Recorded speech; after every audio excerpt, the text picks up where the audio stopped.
बाहर निकाला जा सकता है यदि इस निकाय को, देखिए पीतल की चकती है जो फिट है, पीतल की चकती एक स्टील की प्लेट में बने छिद्र में फिट है। तो स्टील में मान लेते हैं ये स्टील है और इसमें एक जो है पीतल की चकती ऐसे फिट है, ठीक है, और इसको निकालना है।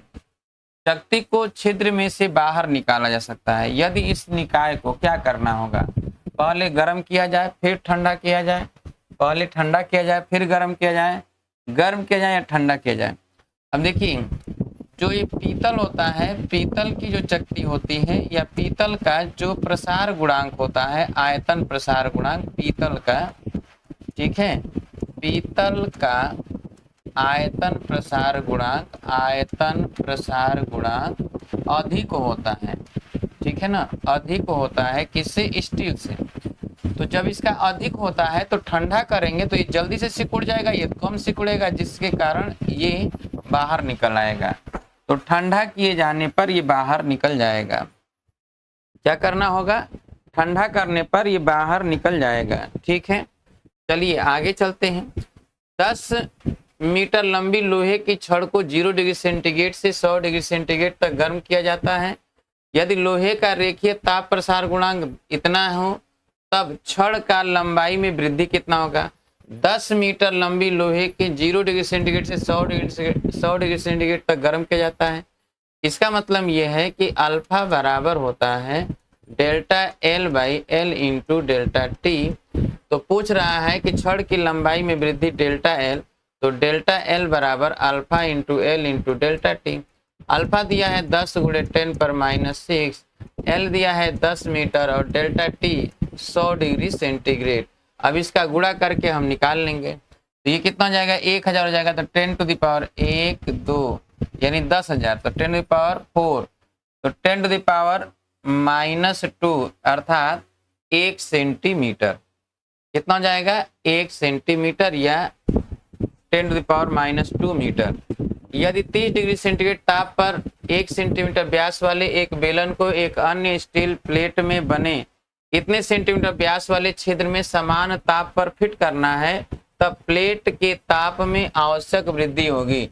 स्टील का रेखीय प्रसार गुणांक कितना है। क्या कहा जा रहा है, कहा यह जा रहा है कि यदि 30 डिग्री सेंटीग्रेड ताप पर 1 सेंटीमीटर व्यास वाले एक बेलन को एक अन्य स्टील में बने इतने सेंटीमीटर व्यास वाले छिद्र में समान ताप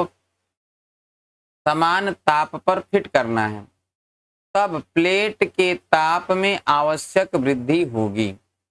प्लेट के ताप में आवश्यक वृद्धि, स्टील का रेखीय प्रसार गुणांक इतना है।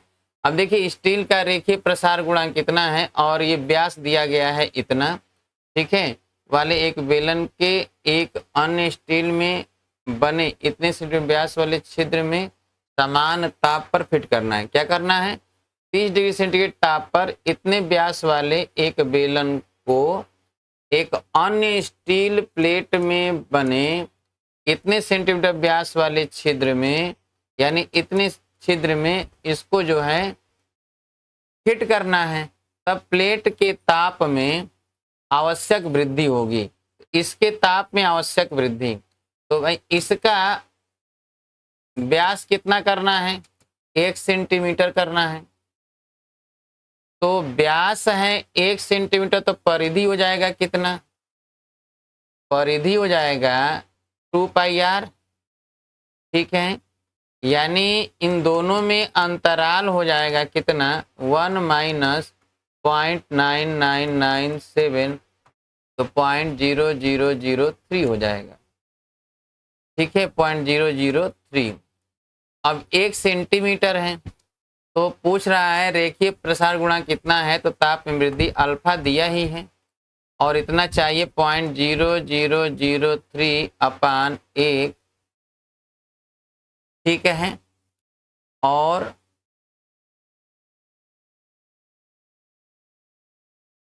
प्रसार गुणांक अल्फा दिया गया है। आवश्यक ताप में आवश्यक वृद्धि अल्फा है 12 गुणे 10 to the power -6 into delta T, प्रसार गुणांक तो अल्फा यहाँ है। एल एल कितना है? एल है 0.9997 इंटू डेल्टा टी। तो डेल्टा टी बराबर हो जाएगा 0.0003 अपान 0.9997 इंटू अल्फा। अल्फा का मान 12 गुणे 10⁻⁶। ऊपर चला जाएगा तो ये हो जाएगा 10⁻⁶, ऊपर जाएगा तो हो जाएगा 3 +3 हो जाएगा।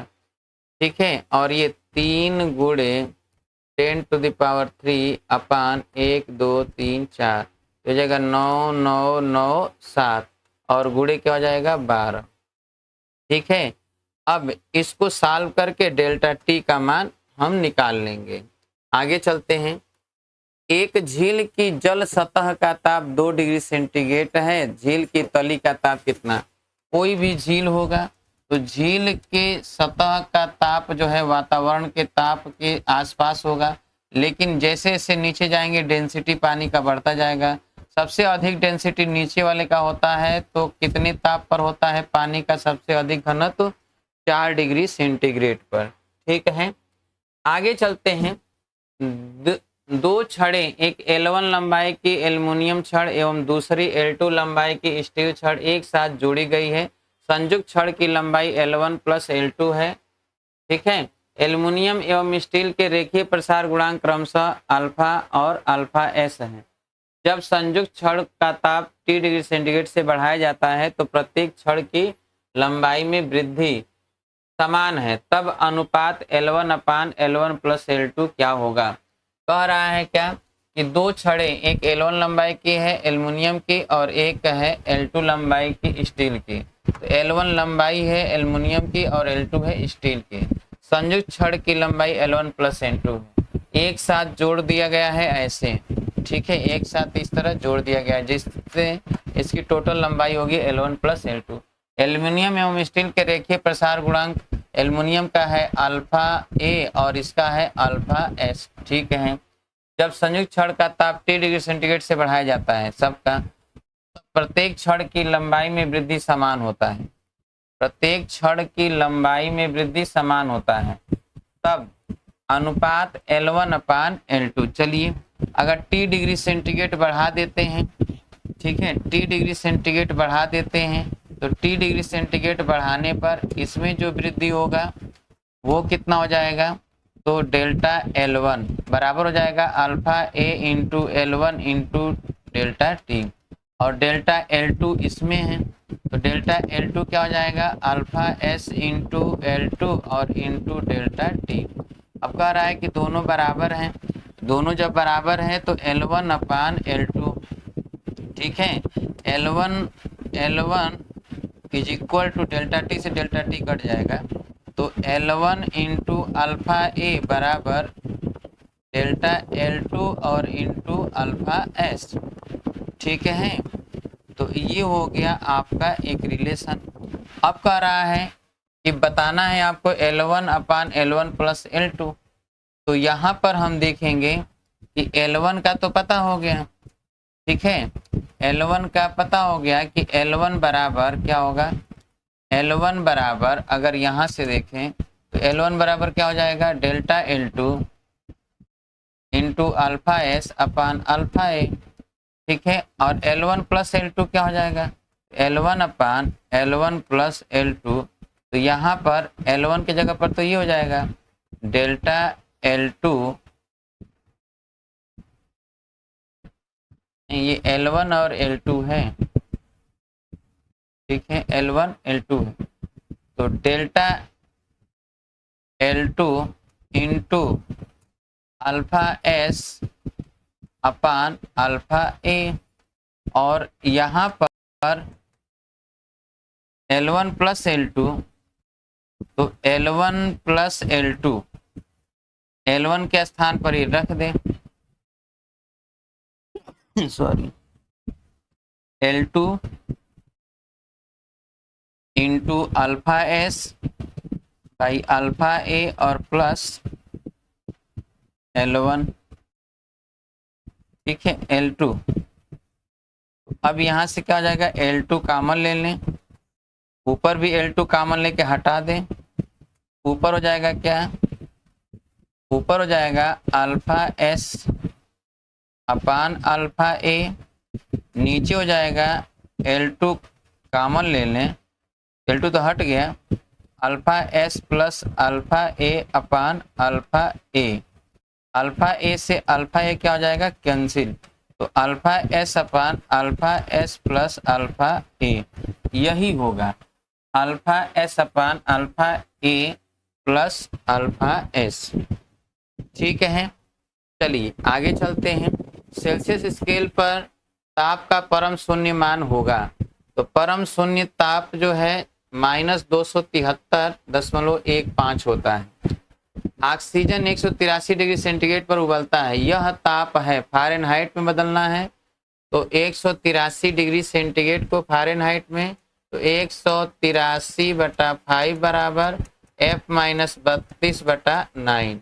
तो अब इधर गुणा कर दीजिए, 9 तिली 27, 9 8 72 और 2 74, 9 कम 9 और 7 16, ठीक है, अपान 5 बराबर F-32।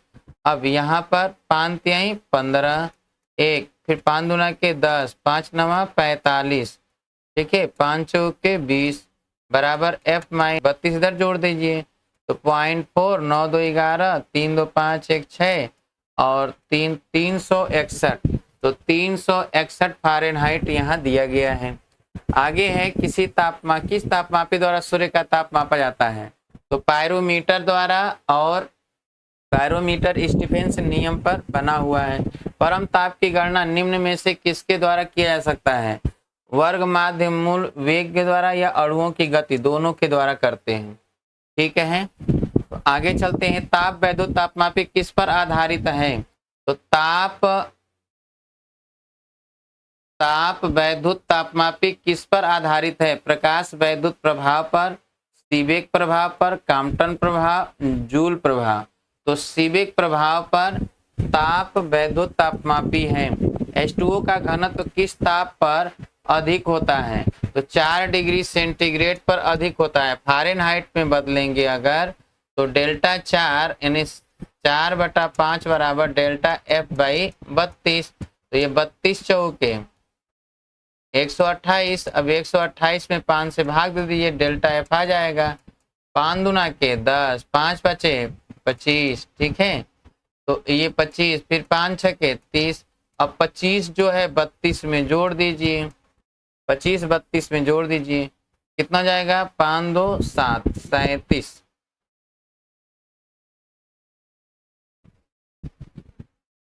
5 से कम 5, फिर 5 बचे 25, कितना आया है, 4 दूना के 8 और 4 3 12, 128, तो 25.6।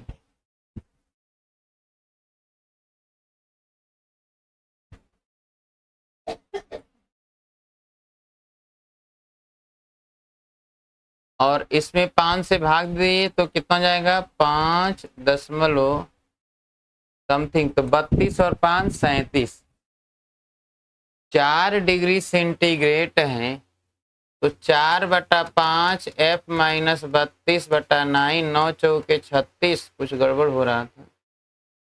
अच्छा, यहाँ पर डेल्टा F/32 लिख देना, डेल्टा F/9 होना चाहिए, तो डेल्टा F/, यही गड़बड़ हो रहा था। तो चलिए 36, और इधर जाएगा कितना, 36/5 बराबर F-32, तो F बराबर हो जाएगा कितना, ये 5 7 35, 5 दूना, तो 32 7 39, 39.2। यहाँ भी वही होता, यहाँ 32 रख दिए थे, ये गड़बड़ कर दिए, 9 चौके 36, 36/5, 5 7 35, 5 दूना के 5 चौके 20, 5 दूना के 10, तो 7 32 में जोड़ देते 39 आ जाता। आगे चलते हैं। अल्प ताप द्रवित नाइट्रोजन ताप के नीचे पर किसी घटना को अध्ययन करना क्या कहलाता है, प्रशीतन, विकिरण, क्रायोजेनिक्स। जी, क्रायोजेनिक्स एक ऐसा प्रक्रिया होता है जिसमें बहुत सूक्ष्म -196 डिग्री सेंटीग्रेड तक के भी माप को मापने की प्रक्रिया है। ठीक है, प्रतिरोध तापमापी में स्टेम संशोधन का निवारण किसके द्वारा किया जाता है? देखिए स्टेम संशोधन क्या होता है, जब प्रतिरोध तापमापी का इस्तेमाल करते हैं तो वो हीट होने के कारण, जब हीट होता है तो ताप में परिवर्तन होता है, उस ताप को कंट्रोल रखने के लिए सेल का इस्तेमाल करते हैं, और जब सेल का इस्तेमाल करते हैं उसे ही कहा जाता है क्या? स्टेम संशोधन। ठीक है, तो सेल लगाएंगे, क्या लगाएंगे? सेल। आगे चलते हैं। परम शून्य वह ताप है जिस पर पानी जम जाता है, सभी पदार्थ ठोस प्रावस्था में होते हैं, अणुओं की गति रुक जाती है। जी हाँ, अणुओं की गति क्या होती है? रुक जाती है। आगे प्रयोगशाला में ताप की परम स्केल को किसके उपयोग द्वारा निर्मित किया जा सकता है? प्लेटिनम प्रतिरोध तापमापी, स्थिर आयतन हीलियम। प्रयोगशाला में जो इस्तेमाल करते हैं वो गैस तापमापी इस्तेमाल करते हैं। परम शून्य 0 डिग्री केल्विन वह ताप है जिस पर पदार्थ की उपस्थिति समाप्त हो जाती है, बर्फ पिघलती है एवं पानी जम जाता है, गैस का दाब एवं आयतन शून्य हो जाता है। उपरोक्त में से कोई नहीं, तो गैस का दाब एवं आयतन शून्य हो जाता है। आगे चलते हैं। निम्न में से किस ताप स्केल पर तापक्रम ऋणात्मक नहीं होता है? केल्विन पर तापक्रम जो है ऋणात्मक नहीं नापा जाता है, ध्यान रखिएगा। सेल्सियस स्केल पर ताप 45 डिग्री सेंटीग्रेड है। फ़ारेनहाइट स्केल पर संगत ताप कितना होगा? तो 45 सेल्सियस पर 25, तो 25/5 बराबर डेल्टा एफ अपान 9। तो ये कितना जाएगा? 5 जाएगा क्या? तो 5 ही हो गया, 5 9 45, तो 45 में 32 जोड़ दीजिए ना, तो 5 2 7 4 3 7 77 फ़ारेनहाइट आएगा। अब आगे चलते हैं। कह रहा है तापमापी का एक गुण यह है कि इसकी ऊष्माधारिता अल्प होनी चाहिए। यदि P एक मरकरी तापमापी, Q एक प्रतिरोध तापमापी, R एक ताप वैद्युत तापमापी है तो R अच्छा होता है, जबकि Q R एक प्रतिरोध तापमापी, Q एक प्रतिरोध तापमापी, R एक ताप वैद्युत तापमापी है, ताप वैद्युत तापमापी, और P एक मरकरी तापमापी है। तो P तो खराब होगा, सबसे खराब, और R सबसे अच्छा। जी, P सबसे खराब जबकि R सबसे अच्छा। एक कमरे का ताप नोट करने के लिए 2 तापमापियों का उपयोग किया जाता है। यदि एक तापमापी के बल्ब को गीले रुमाल से लपेटा गया है तब दोनों तापमापी समान ताप देंगे। गीले बल्ब वाले तापमापी द्वारा दर्शाया गया ताप दूसरे तापमापी की तुलना में अधिक होगा। सूखे बल्ब वाला तापमापी द्वारा दर्शाया गया ताप दूसरे तापमापी की तुलना में अधिक होगा। सूखे वाला अधिक होगा और गीला वाला कम होगा। यहाँ पर कह रहा है गीले बल्ब वाले तापमापी द्वारा दर्शाया गया ताप दूसरे तापमापी से अधिक नहीं, गीला वाला कम होगा, सूखा वाला ज्यादा होगा। ठीक है, क्योंकि वह वाष्प पानी की मात्रा को वाष्प में परिवर्तित करेगा, तो जाहिर सी बात है कि वो ठंडा होगा, उष्मा लेकर परिवर्तित होगा। एक वस्तु का ताप केल्विन स्केल पर x के है, केल्विन स्केल पर x के है, फ़ारेनहाइट स्केल पर वस्तु का ताप x डिग्री फ़ारेनहाइट है, तब x का मान क्या होगा? आएगा 574। कह रहा है क्या? एक वस्तु का केल्विन स्केल पर x है, तो भाई यहाँ पर लिखेंगे कितना? 200 x - 273। ठीक है, अपान यहाँ पर लिखा जाएगा कितना? 5। ठीक है, और फ़ारेनहाइट स्केल पर तो f - 32, तो यहाँ पर भी लिख दीजिए x - 32।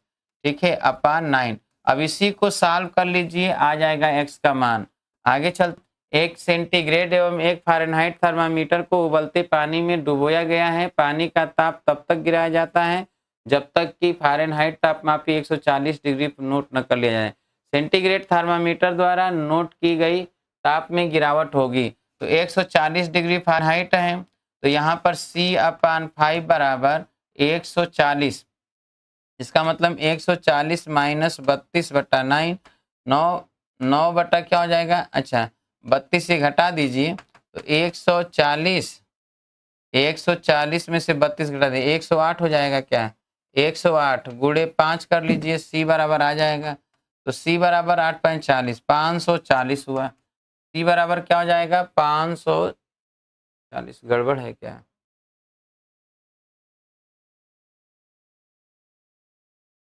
एक 140 फ़ारेनहाइट है। 140 फ़ारेनहाइट नोट किया गया। सेंटीग्रेड थर्मामीटर द्वारा नोट की गई ताप में गिरावट। ताप में गिरावट कह रहा है कि ताप में गिरावट कितना हुआ, तो 140 C/5 बराबर पढ़ा गया 140, तो 140 माइनस 32/9 108 108/9, ठीक है। 9 छक्का 54, 9 नीचे छूट गया है, 9 छक्का 54, 60 आएगा, तो 60 यहाँ पर कर लीजिए। आगे चलते हैं। किस ताप पर सेंटीग्रेड एवं फ़ारेनहाइट स्केल के पार्ट समान होंगे? फ़ारेनहाइट और सेल्सियस का -40 डिग्री सेंटीग्रेड पर समान होता है। C/5 बराबर F माइनस 32/9 में ये भी x रख दीजिए, ये भी x रख दीजिए, आ जाएगा। आगे चलते हैं। तापमापी का मानकीकरण किया जाता है जलीय थर्मामीटर द्वारा, प्लेटिनम प्रतिरोध तापमापी द्वारा, ताप वैद्युत युग्म तापमापी द्वारा, गैस तापमापी द्वारा। तो मानकीकरण किया जाता है गैस तापमापी द्वारा। किसके द्वारा? गैस तापमापी द्वारा। गैस तापमापी द्रव तापमापी की तुलना में अधिक सुग्राही होता है। क्यों? गैसें द्रव की तुलना में अधिक प्रसारित होती हैं, गैसें आसानी से प्राप्त होती हैं, गैसें अपेक्षाकृत अधिक हल्की होती हैं, गैसें आसानी से अपनी अवस्था परिवर्तन नहीं होती। गैसों द्वारा गैसें द्रव की तुलना में अधिक प्रसारित होती हैं, जिसके कारण इस्तेमाल करना आसान होता है। मरकरी तापमापी का उपयोग किस तापमापन तक किया जा सकता है? 100, 212, 500 या 360? मरकरी तापमापी का उपयोग किस तापमापन तक किया जा सकता है? 360 तक कर सकते हैं, 360 तक नॉर्मली कर सकते हैं। अगर उच्च दाब पर नाइट्रोजन गैस भरा है तब 550। एक नियत आयतन गैस तापमापी 0 डिग्री सेंटीग्रेड से 100 डिग्री सेंटीग्रेड पर क्रमशः 40 सेंटीमीटर से 90 सेंटीमीटर मरकरी स्तंभ के तुल्य दाब प्रदर्शित करता है। जब दाब पाठ्यांक 60 सेंटीमीटर है तो तुल्य क्या होगा? इसका मतलब ये है कि 0 डिग्री सेंटीग्रेड 50, 90, 8 माइनस 50/90 माइनस 50 गुणे 100। ये फार्मूला होता है क्या? LT माइनस L0 अपान L100 माइनस L0 गुणे 100।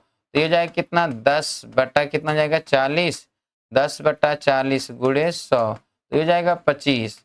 कितना जाएगा? 25। तो 25 डिग्री सेंटीग्रेड। आगे चलते हैं। मरकरी 36.7 डिग्री सेंटीग्रेड पर उबलता है, फिर मरकरी इतने पर, फिर भी मरकरी तापमापियों को इस प्रकार बनाया जाता है कि ये 500 डिग्री सेंटीग्रेड तक माप सके। क्या था? थर्मामीटर में मरकरी स्तंभ के ऊपर निर्वात रखकर मरकरी स्तंभ के ऊपर उच्च दाब पर नाइट्रोजन गैस भर के, जी हाँ, उच्च दाब पर नाइट्रोजन गैस भर देते हैं तो मरकरी का जो परास है वो 350 से पहुंच जाता है 550। संयुक्त पानी की बूंद का ताप क्या होगा जब दो पानी की बूंदें 1 ग्राम व 2 ग्राम की प्रारंभिक गतियां 10 सेंटीमीटर पर सेकेंड व 15 सेंटीमीटर पर सेकेंड है? क्या कह रहा है? संयुक्त पानी की बूंद का ताप क्या होगा जब दो पानी की बूंदें 1 ग्राम और 2 ग्राम की प्रारंभिक गतियां इतने मीटर सेकेंड और इतने मीटर पर सेकेंड? तो इसका मतलब ये है कि 1/2, आप देखिए यहाँ पर m और m है 1 ग्राम, तो 1 × 10⁻³ किलोग्राम हो जाएगा। गति 10 सेंटीमीटर, तो 10 × 10⁻² मीटर हो जाएगा। तो ये स्क्वायर कर दें और प्लस 1/2, ये 2 ग्राम है तो 2 × 10⁻³ और इंटू 15 का स्क्वायर, तो 15 × 10⁻³ और इसका स्क्वायर। अब इसी को जोड़ दीजिएगा और यही इक्वल टू हो जाएगा क्या? 1 ग्राम 2 ग्राम यानी ms डेल्टा t। तो यहाँ पर 1 × ms यानी 1 × डेल्टा s का मान 1, ठीक है, तो 1 × डेल्टा t और फिर क्या हो जाएगा? 2 ग्राम तो 2 × 1 × डेल्टा t, 2 1 3 तो 3 × डेल्टा t और इंटू 4.18 या 4.2, तो t का मान निकाल लीजिएगा, ठीक है। फ़ारेनहाइट स्केल पर परम शून्य ताप का मान होता है। फ़ारेनहाइट स्केल पर परम शून्य ताप का मान तो -273 डिग्री सेंटीग्रेड, 273 डिग्री सेंटीग्रेड अपान 5 बराबर F माइनस 32/9। गुणा कर दीजिए, 9 × 5 = 45, 9 × 7 = 63, 63 × 2 = 65 और 9 दूना 18, 18 और 6 24, 1455 और बाई 5 और f माइनस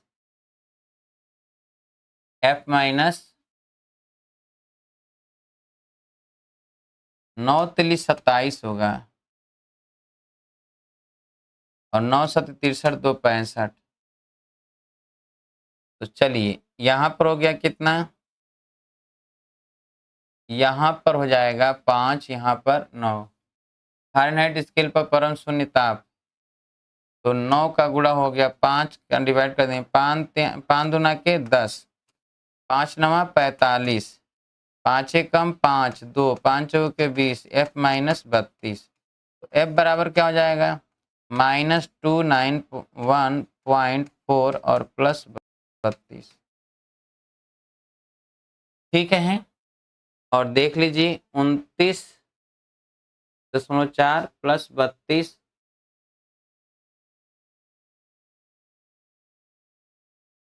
क्या गड़बड़। फ़ारेनहाइट स्केल पर परम शून्य ताप 14.5,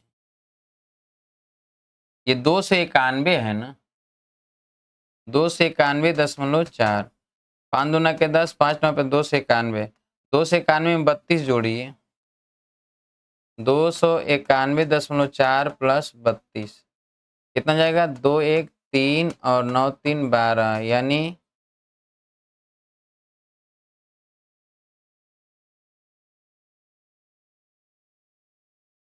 291। 32 जोड़ दिए, 2 1 3, 9 3 12 को 2 और 2 1 3, 323। हमारे ख्याल से यहाँ पर गड़बड़ है क्या, 323 फ़ारेनहाइट कर लीजिएगा, माइनस में कर लीजिएगा, गड़बड़ है क्या। 9 तिली 27, 7 9 7 63 2 65, 9 दूना 18 का 24 होगा ना, 24, 5 चौके 20, गड़बड़ है ना,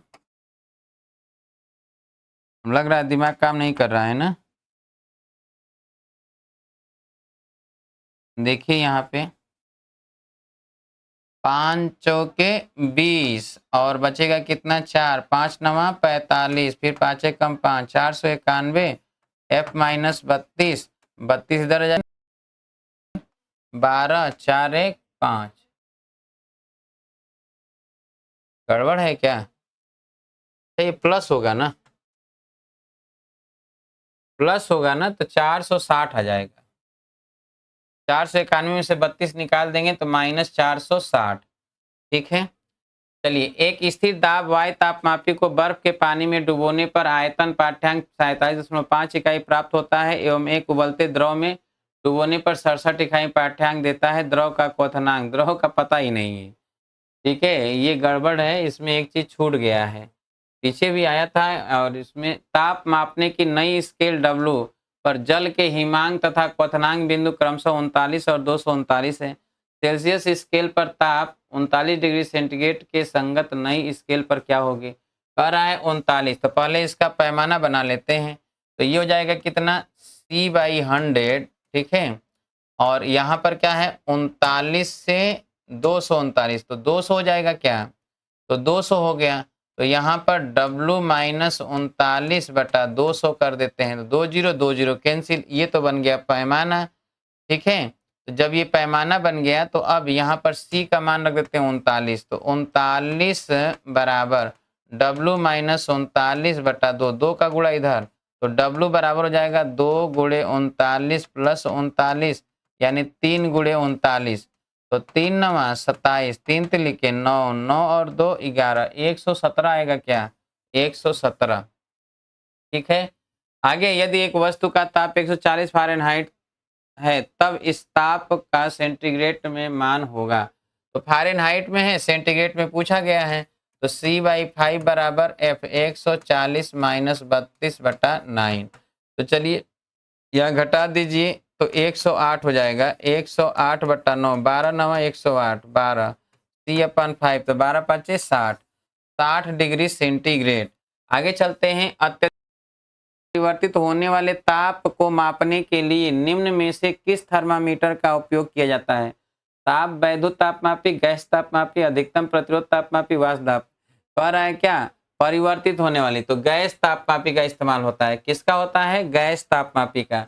आगे है सेंटीग्रेड स्केल पर एक वस्तु का ताप 30 डिग्री सेंटीग्रेड से बढ़ जाता है, ताप में यह वृद्धि फ़ारेनहाइट स्केल पर क्या होगी? तो 30/5 बराबर डेल्टा एफ अपॉन 9, 5 6 30, 6 9 54, 54 फ़ारेनहाइट के बराबर होगा। केल्विन स्केल पर 0 डिग्री सेंटीग्रेड का सत्य मान क्या होता है? 273.15 केल्विन होता है। ठीक है, आगे चलते हैं। कह रहा है कि जब कमरे का ताप उष्मांक बिंदु के बराबर हो जाता है, तब कमरे का आपेक्षिक आर्द्रता क्या होती है? उष्मांक बिंदु के बराबर हो जाता है तो आर्द्रता हो जाता है 100%। ठीक है, न्यूटन के शीतलन नियम के अनुसार किसी वस्तु के शीतलन की दर अनुकरणपाती होती है वस्तु के ताप के, वातावरण के ताप के, वस्तु के ताप के चतुर्थ घात के, वस्तु एवं वातावरण के तापांतर के। जी हाँ, वस्तु और वातावरण के तापांतर के समानुपाती होती है। न्यूटन के शीतलन नियम के अनुसार किसी वस्तु के शीतलन की दर इतने के अनुकरणपाती है, जहां डेल्टा थीटा वस्तु तथा वातावरण के बीच का तापांतर है। एन का मान क्या होगा? 1 होता है। ठीक है, एन का मान 1, delta theta by delta T बराबर होता है डेल्टा थीटा। तो यहाँ पे पावर कर दिया एन, तो एन 1 होगा, तभी उसके होगा। आगे चलते हैं। एक वस्तु 50 डिग्री सेंटीग्रेड से 40 डिग्री सेंटीग्रेड तक ठंडा होने में 5 मिनट लेती है। इसके अगले 5 मिनट में वस्तु का ताप 33.33 डिग्री सेंटीग्रेड हो जाता है। आसपास के वातावरण का ताप क्या है? 50 से 40।